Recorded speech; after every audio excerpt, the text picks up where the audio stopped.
The purpose of this video is to introduce you to Spark. This is an Adobe product, so if you want to call it Adobe Spark, you can.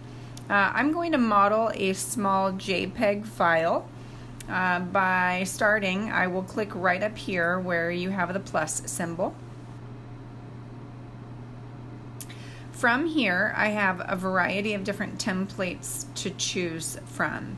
Depending on the assignment that you're doing with your students, or what type of idea you want them to showcase, what type of learning you want them to showcase, then you would just go ahead and either direct them to something specific or be totally hands-off and let them choose something that they would like to choose.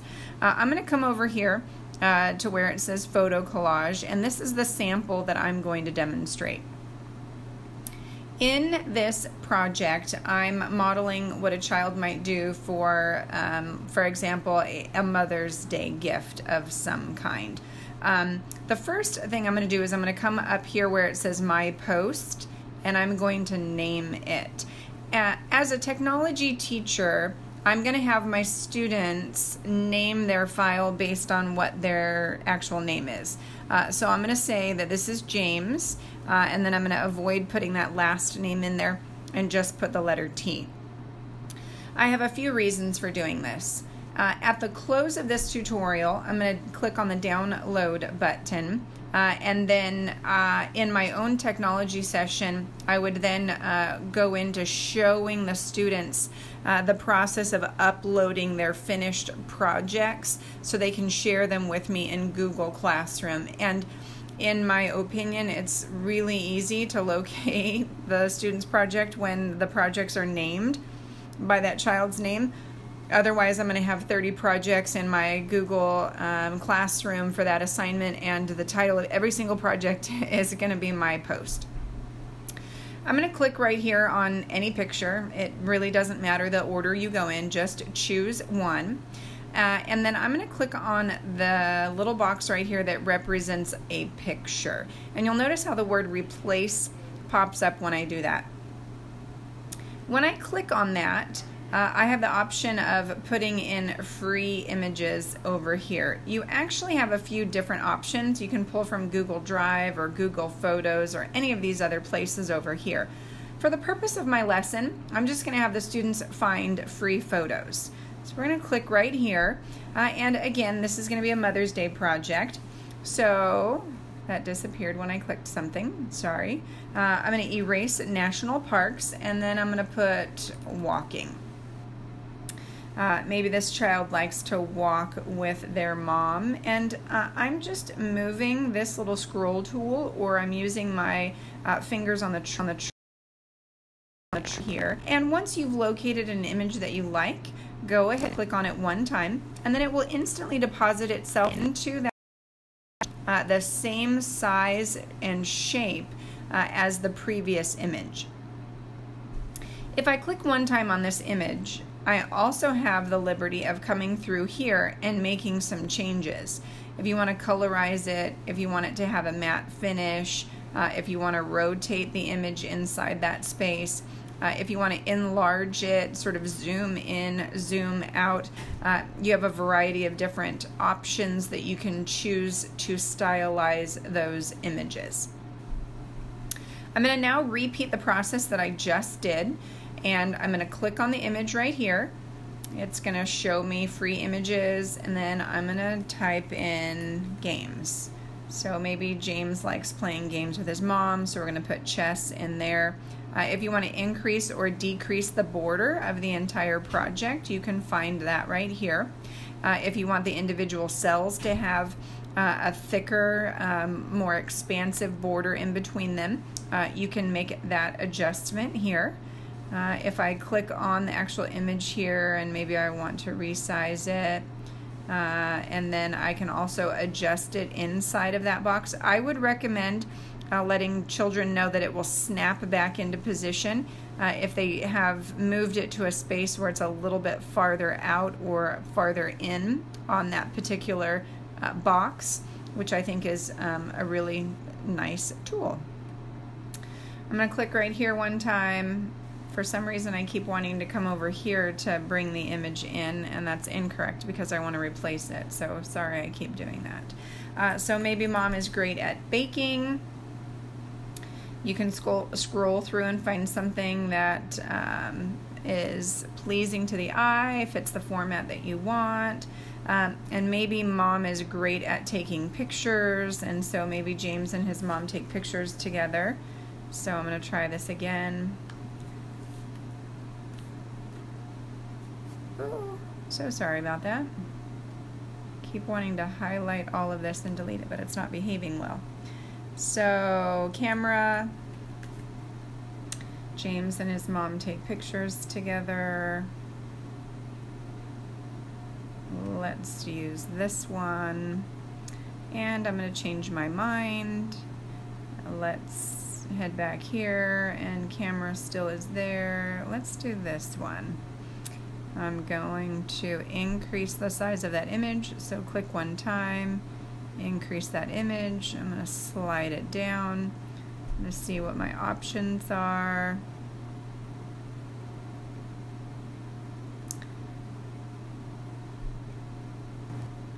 And you'll notice that shuffle shows up when this is here, and if I just keep clicking it over and over again, it's going to shuffle through all my options until I find the one that I like. I'm now going to click right here on the words. By clicking 2 times in a double click, a click fashion, I have access to changing these words. I love my mom. My mom's amazing. My mom is fantastic. My mom is the best. My mom is spectacular. She's unforgettable.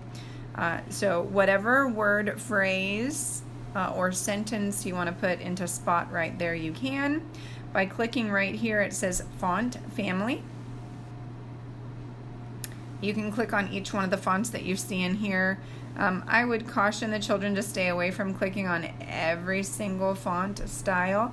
If you go through and look at them, you can see basically what that font is going to look like when you click on it.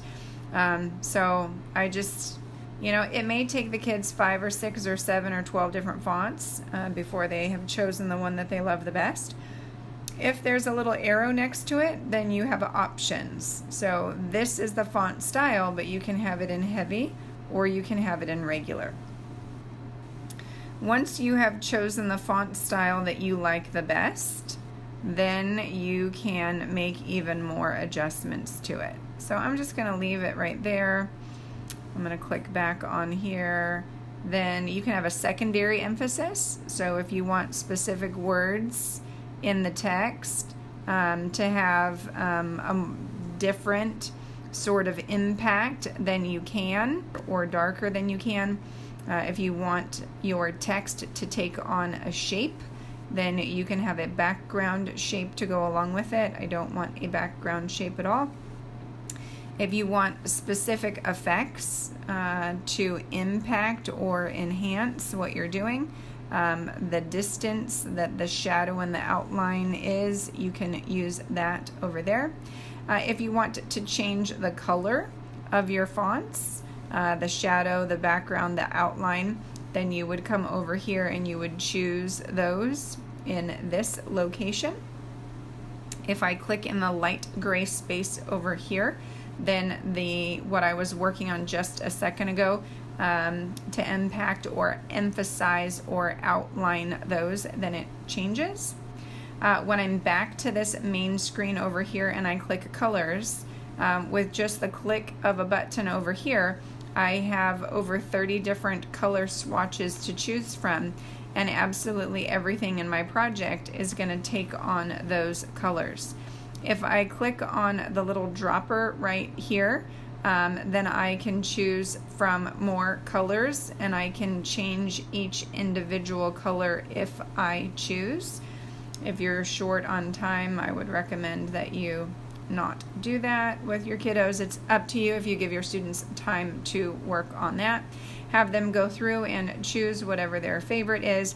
When they're ready to export or download their finalized project, the word save just disappeared right here. I don't know if I'm able to get that back or not.